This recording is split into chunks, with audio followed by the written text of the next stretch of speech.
तर आज आलो आहोत आम्ही गावी गौरी गणपतीच्या सणासाठी। उद्या सर्वांचे लाडके गणपती बाप्पांचं आगमन होणार होतं आणि त्याची तयारी घरात चालू आहे सगळीकडे। आणि या कामात मदत करण्यासाठी माझी भाची सानू दीदी आलेली आहे।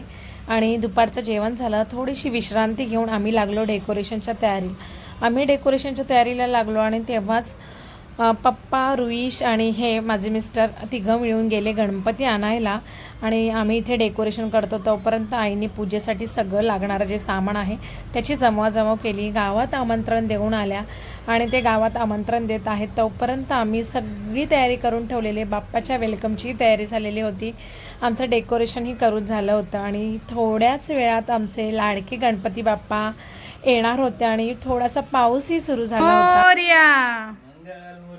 मोर्या थांबा एक मिनिट।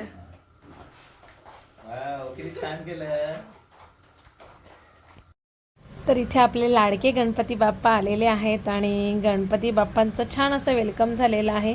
आईनीही त्यांचं आरती करून त्याचप्रमाणे पाय धुवून गणपती बाप्पाचे त्यांचं वेलकम केलेलं आहे आणि खरंच खूप छान मस्त वाटत आहे।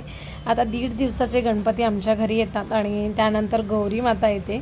तर इथे गणपती बाप्पा आलेले आहेत, तर चला आपण त्यांचं छान जल्लोषात स्वागत करू। बाप्पा आले घराचे मंदिर झाले पहा, गणपती बाप्पा आले घराचे मंदिर झाले पहा, गणपती बाप्पा मंगल मूर्ती।